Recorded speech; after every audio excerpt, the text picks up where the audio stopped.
Okay, back with the setup for 2nd Winchester, June 13th. Knock that glare out there for you. So where we're at, we've kind of set up everybody. So the setup here is all pretty much locked in to which hexes they're going to go in. Up here to the north, Winchester, again up here.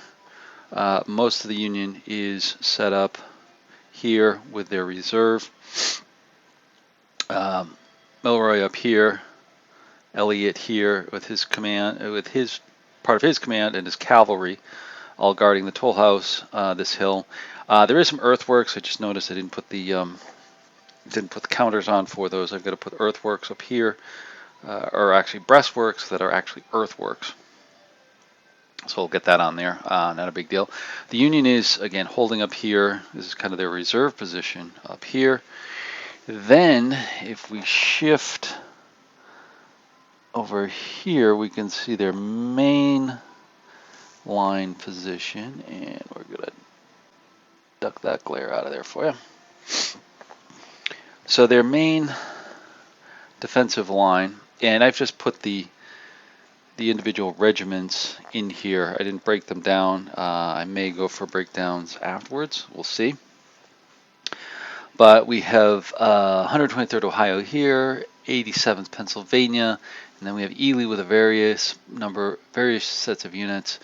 The 18th Connecticut, 5th Maryland, and the batteries of the U.S. 5th Artillery, holding off over there on the Fort Royal Road.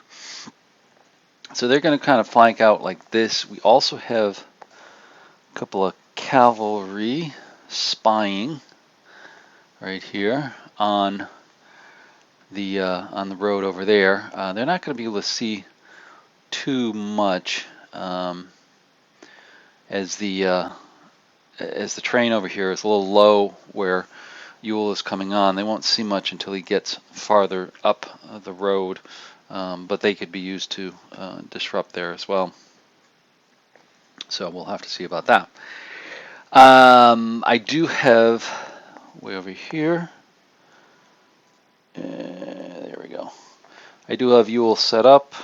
Get something to point with here. It's a long distance away. I'm on the other side of the table.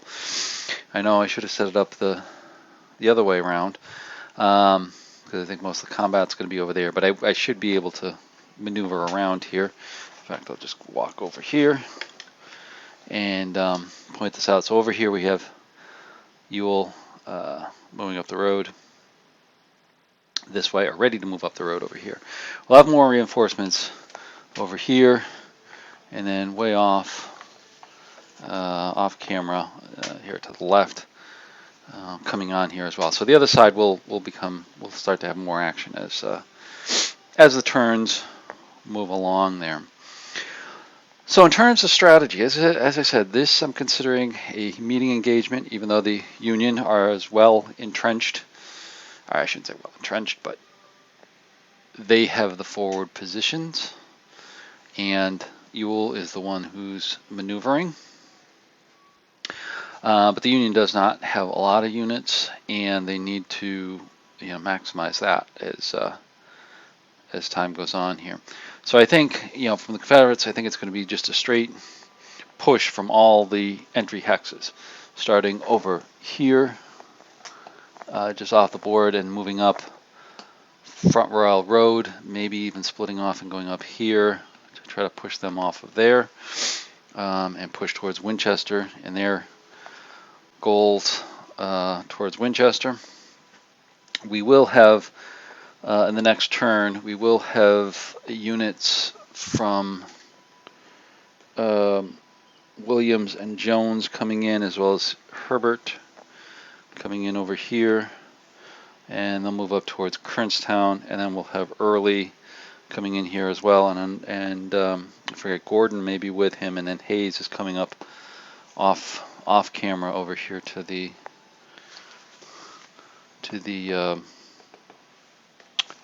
left over in here, right here. a little bit later there as well.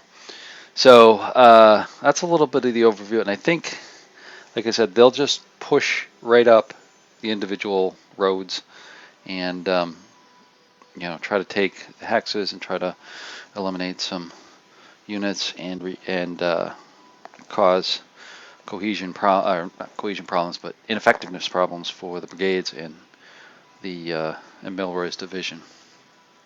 So they'll have to push hard. They'll have to minimize casualties as well.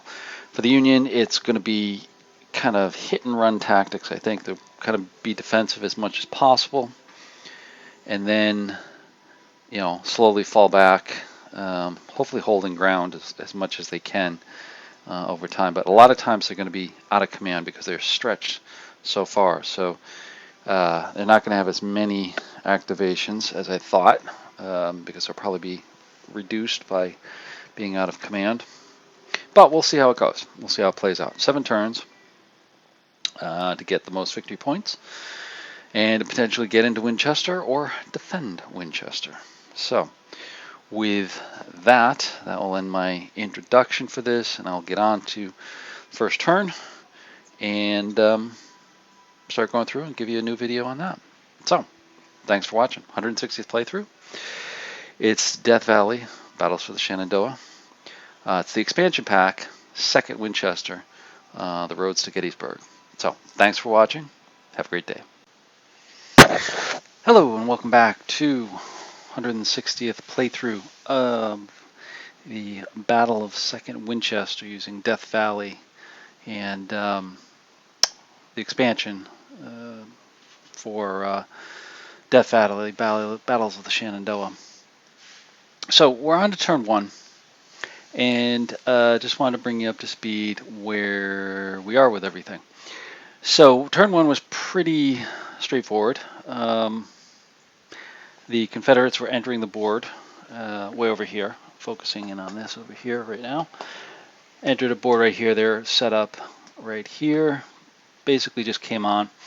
And the Union has deployed a line across here, across the 3 roads, the Front Royal Road, the old Front Royal Road, and the Valley Pike, as well as the middle road over here as well, but a little weaker on there, and we'll go into more detail on that in a second. Let's start off first kind of giving you an idea of what the AMs for this turn look like. So for that, what I'm going to do is bring you over to there we are. And flip around. There we go. And here's what the AM draw looked like for this turn.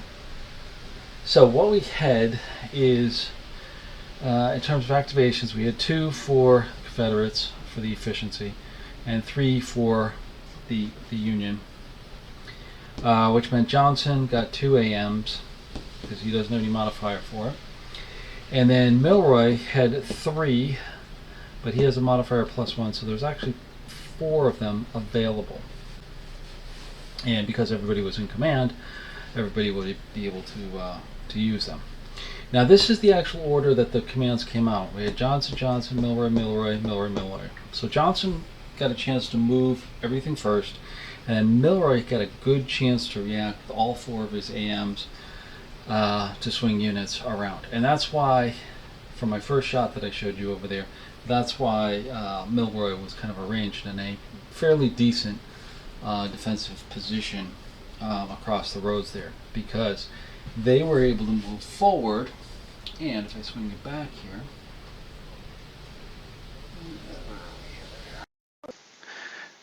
here, they were able to move forward from their positions. Now really, Ewell over here really didn't move too much. He was already in position over here, but he was able to reposition some units and also deploy these units over here. You notice these guys deployed into 2 battalions, as well as these guys deployed in 2 battalions. This guy actually split into, or didn't split, split into battalions. He went his extended line, just because of the firepower that they had on there. We'll see how that works out.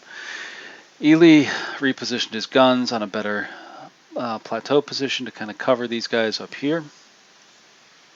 We also head over here, Elliott, positioning down in Kernstown with his cavalry, with one of his cavalry. That is the the 12th Pennsylvania. Now his other cavalry over here, which I think is the 13th Pennsylvania, they shifted over here to cover the road and kind of try to slow down the Confederate advance. But back here with Elliott, deployed around Kurtztown, split his one unit that was deployed here, that was the 123rd Ohio, into two. One taking an advanced position, but that may change, and I'll talk about that here in a bit. And then one back here kind of as a reserve to potentially cover Pritchard's Hill for those points. His other cavalry, as I said, the 12th, two of the cavalry units moved forward, one with Elliott over here in the town. And this is where I was saying before, this might change with the advanced units here. I think this cavalry next turn is going to come down here to be more of a tripwire for the Confederate advance, and he will swing back to be more of a solid defense. Then we have the other 12th over here, slightly on the edge of the camera here, and they're positioned on the middle road to try to be some sort of a speed bump. Confederate units coming up here won't be here until next turn, and it'll take it some time to get up here. I'm hopeful at that point we'll kind of figure out what the strategy is going to be to hold them off, because obviously they can't hold them everywhere. They can't hold these forward positions, this forward line right here for too long, because you're looking at approximately, I think, about 3 miles across there that they need to hold with just what is it? 1, 2, 3, 4 regiments, 1 battery of artillery, and some cavalry. Less than a troop of cavalry versus a reinforced corps of units. So we'll see what's going to happen. I eventually think they're going to have to fall back here somehow, but we'll see how that goes. So on the Confederate side, as I said, it was just one set of units coming in, and let me try to zoom in on this so that you can see them a little bit better. So I'm going to zoom in over here to show the Confederate advance, and we're going to go this way a little bit, and then down this way a little bit, and hopefully you can see that show up over here in the corner. If not, I'll bring over them. I may bring over the other ones to actually show the units. But they basically, this was just Walker's brigade moving up from this position up the road as far as they could go. They're advancing, not with march orders, but they are advancing with just advance orders. So it's their normal speed. They are going with march stacking, so they should be able to use the road movement of one per hex to move along there as well. They do have a cavalry contingent with them. That's this unit up here. That's swung over to kind of check any Union cavalry shenanigans that may occur and kind of mirror them over there. We'll see what happens with them, because they certainly are not in a position to take on the Union cavalry with a 2-to-1 deficiency with them, but they can be in a position to block on there as well. So that's what's happened for the first turn. Very quick first turn. This is pretty much all it is. I'll probably combine turn 2 in with this particular video because we will have more action with this. We will have the rest of, we'll have Williams and Jones come in next turn, as well as Herbert, the attached independent brigade, moving up over here as well. So there will be a lot more movement, a lot more positioning coming in here. So probably combine those two together to show you with that. But for now, that's what turn 1 looks like. Hopefully you enjoy, and see you on the next turn.